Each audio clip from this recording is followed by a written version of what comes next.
ನಮಸ್ಕಾರ ಸ್ನೇಹಿತರೆ, ನಾನಿವತ್ತು non stick PAN, non stick cooker, ಹೀಗೆ ನಾನ್ ಸ್ಟಿಕ್ ಐಟಮಿಂದ ಆಗುವ ಅನಾಹುತಗಳ ಬಗ್ಗೆ ಹಾಗೂ ಅದಕ್ಕೆ ಆಲ್ಟರ್ನೇಟ್ ಆಗಿ ನಿಮ್ಮ ಅಡುಗೆ ಮನೆಯಲ್ಲಿ ಯಾವ ಪಾತ್ರೆಗಳು ಉಪಯೋಗಿಸಿದರೆ ಸೂಕ್ತ ಅಂತ ತಿಳಿಸ್ಕೊಡ್ತೇನೆ.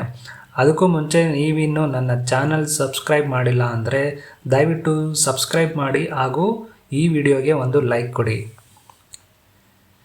ಸೊ ನಾನ್ ಸ್ಟಿಕ್ ಕುಕ್ವೇರ್ ಇತ್ತೀಚೆಗಂತೂ ತುಂಬಾ ಯೂಸ್ ಮಾಡ್ತಾ ಇದ್ದೀರಾ, ಆದರೆ ತುಂಬ ಜನಕ್ಕೆ ಇದರಿಂದ ಆಗುವ ಅನಾಹುತಗಳ ಬಗ್ಗೆ ಗೊತ್ತಿಲ್ಲ. ನೋಡೋಕ್ಕೆ ಚೆನ್ನಾಗಿರುತ್ತೆ, ಅಡುಗೆ ಮನೆಯಲ್ಲಿ ಫ್ಯಾನ್ಸಿಯಾಗಿ ಕಾಣಿಸುತ್ತೆ ಅಂತ ಎಲ್ಲರೂ ನಾನ್ ಸ್ಟಿಕ್ ಕುಕ್ಕರ್ ಪ್ಯಾನ್ಗಳನ್ನ ಯೂಸ್ ಮಾಡ್ತಾ ಇದ್ದೀರಾ. ಆದರೆ ಇದನ್ನು ಯೂಸ್ ಮಾಡೋದ್ರಿಂದ ಎಷ್ಟು ಡೇಂಜರಸ್ ಅಂತ ತಿಳಿಸ್ಕೊಡ್ತೇನೆ ಬನ್ನಿ. ಇದಕ್ಕೆ TPFE ಟೆಫ್ಲಾನ್ ಅನ್ನೋ ಕೋಟಿಂಗ್ ಏನು ಲೇಪಿತ ಆಗಿರುತ್ತೆ ಈ ಪಾತ್ರೆ ಮೇಲೆ, ಅದು 170 ಡಿಗ್ರಿಗಿಂತ ಅಧಿಕ ತಾಪಮಾನಕ್ಕೆ ಬಿಸಿ ಮಾಡಿದಾಗ ಇದು ಆರೋಗ್ಯಕ್ಕೆ ಹಾನಿಕರ ಆಗುತ್ತೆ.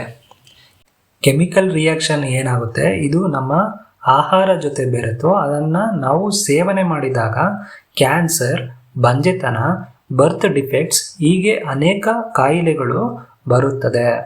ಇಲ್ಲಿ ಕೆಳಗಡೆ ಈ ಇಮೇಜಲ್ಲಿ ನೋಡ್ತಾ ಇದ್ರಲ್ಲ, ಈ ಇಮೇಜಲ್ಲಿ ನೋಡಿ ಕೋಟಿಂಗ್ ಏನು ಈ ಲೇಯರ್ ಪೀಲ್ ಆಗಿದೆ. ಈ ಸ್ಟೇಜಲ್ಲಿ ಇದ್ದಾಗ ದಯವಿಟ್ಟು ಇದನ್ನು ನಾನ್ ಸ್ಟಿಕ್ ಪ್ಯಾನ್ ಕುಕ್ಕರ್ಗಳನ್ನ ಯೂಸ್ ಮಾಡೋಕ್ಕೆ ಹೋಗಲೇಬೇಡಿ. ಸ್ಕ್ರಬ್ಬರಲ್ಲಿ 2 ಟೈಪ್ ಇರುತ್ತೆ, ಒಂದು ಸ್ಪಾಂಜ್ ಮತ್ತೊಂದು ಮೆಟಲ್ ಸ್ಕ್ರಬ್ಬರ್ ಟೈಪು. ಈ ಮೆಟಲ್ ಸ್ಕ್ರಬ್ಬರಲ್ಲಿ ನೀವು ವಾಶ್ ಮಾಡಿದಾಗ ಈ ಕೋಟಿಂಗ್ ಕಿತ್ಕೊಂಡು ಬರುತ್ತೆ. ಸೊ ಆ ಸ್ಟೇಜಲ್ಲಿ ಇದ್ದಾಗ ದಯವಿಟ್ಟು ಇದನ್ನು ಯೂಸ್ ಮಾಡಬೇಡಿ. ಮತ್ತೊಂದು ಅಲ್ಯೂಮಿನಿಯಂ ಪಾತ್ರೆ, ಈ ಪಾತ್ರೆನೂ ಕೂಡ ಅಡುಗೆ ಮಾಡಲು ಯೋಗ್ಯವಿಲ್ಲ. ಏಕೆಂದರೆ ಅಲ್ಯೂಮಿನಿಯಂ ಅನ್ನೋ ಅಂಶವು ಆರೋಗ್ಯಕ್ಕೆ ಒಳ್ಳೆಯದಲ್ಲ. ಮತ್ತು ಏನಪ್ಪ ನಾನ್ ಸ್ಟಿಕ್ಕೂ ಬೇಡ, ಅಲ್ಯೂಮಿನಿಯನ್ನೂ ಬೇಡ, ಇದಕ್ಕೆ ಆಲ್ಟರ್ನೇಟಿವ್ ಯಾವುದು ಮುಂದೆ ತಿಳಿಸ್ಕೊಡ್ತೀನಿ, ನೋಡೋಣ ಬನ್ನಿ. ತಾಮ್ರದ ಪಾತ್ರೆಗಳು. ಸೊ ಇದು ನೋಡೋಕ್ಕೆ ಅಡುಗೆ ಮನೆಯಲ್ಲಿ ಏನೋ ಐಕ್ಲೆಸ್ ಆಗಿ ಕಾಣಿಸಲ್ಲ, ಬಟ್ ಈ ಪಾತ್ರೆಯಿಂದ ತುಂಬಾ ಯೂಸ್ಫುಲ್. ಫಸ್ಟ್ ಥಿಂಗ್, ಇದು ನೀರು ಮತ್ತು ಆಹಾರನ ಶುದ್ಧೀಕರಣ ಮಾಡುತ್ತೆ. ಇತ್ತೀಚಿನ ದಿನಗಳಲ್ಲಿ ನೋಡ್ತಾ ಇರ್ಬೋದು, ಕಾಪರ್ ಬಾಟಲ್ಗಳು ಯೂಸ್ ಮಾಡ್ತಾ ಇರೋದು ತುಂಬಾ ಕಾಣಿಸ್ತಾ ಇದೆ. ಇದು ಜೀರ್ಣಕ್ರಿಯೆಗೆ ತುಂಬಾ ಹೆಲ್ಪ್ ಮಾಡುತ್ತೆ ಮತ್ತು ಇದು ಆ್ಯಂಟಿ ಬ್ಯಾಕ್ಟೀರಿಯಲ್ ಆಗಿ ವರ್ಕ್ ಮಾಡುತ್ತೆ. ಯಾವುದೇ ಆಹಾರ ಶೇಖರಣೆ ಮಾಡಿದಾಗ ಬೇಗ ಇದು ಕೆಡಲ್ಲ. ತಾಮ್ರದ ಪಾತ್ರೆಗಳು ಹೆಚ್ಚೆಚ್ಚು ಹಿಂದಿನ ಕಾಲದಲ್ಲಿ ಯೂಸ್ ಮಾಡ್ತಾಯಿದ್ರು. ನಾನು ನಮ್ಮ ಅಜ್ಜಿ ತಾತನ ಮನೆಯಲ್ಲಿ ಬೆಳೀತಾ ಇರಬೇಕಾದ್ರೆ ಆಲ್ಮೋಸ್ಟ್ ಎಲ್ಲ ಪಾತ್ರೆಗಳು ತಾಮ್ರದ್ದೇ ಆಗಿತ್ತು. ಆದರೆ ಒಂದು ನೆಗೆಟಿವ್ ಇದರಲ್ಲಿ ಏನಂದರೆ, ಆಮ್ಲೀಯ ಪದಾರ್ಥಗಳು, ಏನು ಮಜ್ಜಿಗೆ ಹುಳಿ ಪದಾರ್ಥಗಳು ಏನಿರುತ್ತೆ ಇದರಲ್ಲಿ ಇಟ್ಟಾಗ ಇದು ರಿಯಾಕ್ಟ್ ಆಗುತ್ತೆ. ನೀವು ಚೆಕ್ ಮಾಡಿ ನೋಡ್ಬೋದು, ತಾಮ್ರದ ಪಾತ್ರೆಗಳು ಆಗ ಕಪ್ಪು ಬಣ್ಣಕ್ಕೆ ಕನ್ವರ್ಟ್ ಆಗುತ್ತೆ. Next stainless steel.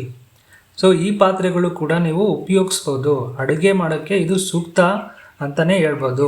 Long durability ಇರುತ್ತೆ. ಇದು ಯಾವುದೇ ಆಹಾರ ಜೊತೆ ಯಾವುದೇ ರೀತಿಯ ಕೆಮಿಕಲ್ ರಿಯಾಕ್ಷನ್ ಆಗಲ್ಲ.